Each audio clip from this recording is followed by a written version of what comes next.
explanation of yours, it is the impression of this committee that you admit that you really did a digging below the JMC. Yes, sir. It's part of our compound. presentation later on, sir. Andiyan sa presentation ko, sir. Kaya nga, in-admit mo. Yes, sir. Kala ko hindi mo i-admit. I am ready to cite you in contempt kung hindi Yes, mo i-admit. I know that. Ako mismo, you have no way to lie before me because ako mismo, pinuntahan ko kanina sa inspection kanina, hinukay namin doon, very fresh pa yung simento na ginawa at nung natanggal yung simento, yung mga kabilya na nilagay doon, hindi kabilya na construction na related kabilya, kundi kung saan-saan lang napulot na kabilya yon, and yung lupa is very loose.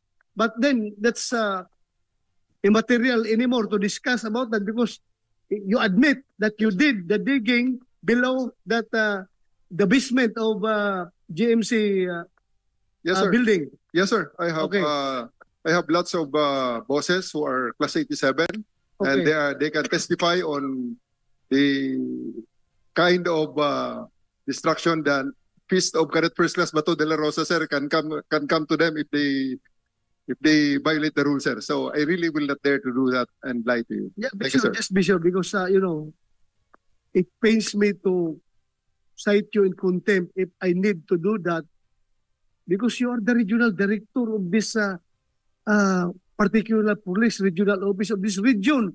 And that would be a slap on the PNP kapag ang kanilang boss ay na-cite in contempt ng isang committee hearing because of lying and false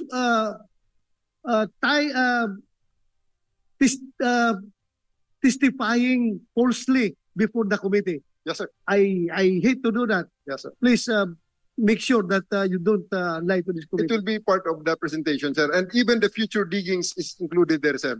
Okay, thank you. Mr. Chair. Meron pa yung future digging? Mr. Chair. It's included in the presentation, sir. Mr. Chair. I'll show you, sir. Mr. Chair.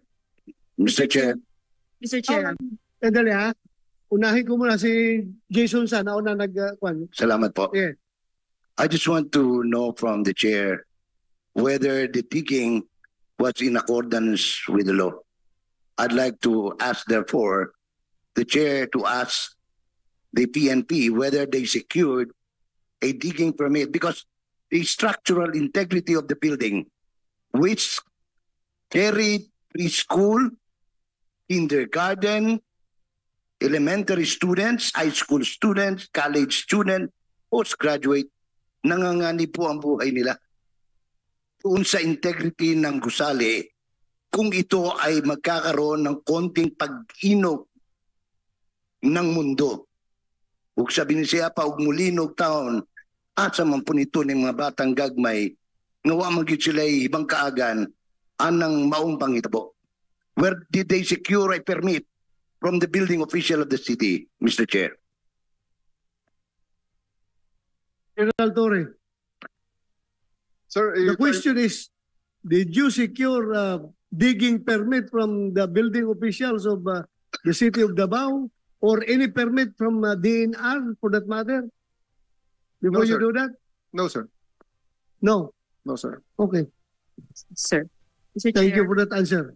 Mr. Chair, may I have So, it's noted by this committee that he did not secure any permit Mr. from Chair. any pertinent and competent government agency that is regulating the digging operations.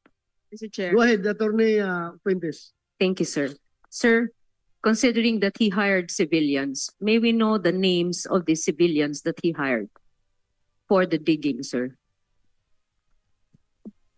So, you should understand that their property was negatively impacted by the digging operations. That's why they are looking for the names of those people responsible in the digging. So, since ikaw ang nag-recruit noon, please give us the name. Submit to this committee. Mr. Chair. Okay? Yes, Mr. Chair. We will. Ilan yon? Ilan yon? I have lost track, maybe around 7 or 6. 7. Mr. Chair. But we will provide it to you. I'll just consult my Please, before this hearing ends, please submit to this But I committee. would like to state for the record, Your Honor, that everything that they did is under my responsibility. I take full That's responsibility good. for their actions. You are the commander. You should assume all responsibility. Yes, sir. Very good. Mr. Chair. Assume all the responsibility. You are the commander. Mr. Chair. Yes, Mr. Chair. Yes. Yeah, Juan, building official of Davao City. Good Ito- afternoon. Good afternoon. Kas Tung Yani. Again. Go ahead. Good afternoon, Mr. Chair.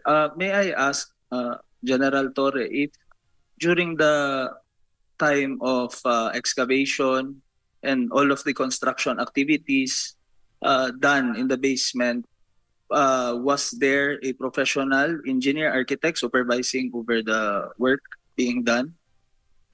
Thank you. You heard the question. Please answer. Yes, sir. We have structural engineers and Sino? A regional Vietnam engineering Yes, sir. service mo? we have one civil, one architect, and one structural engineer, sir. I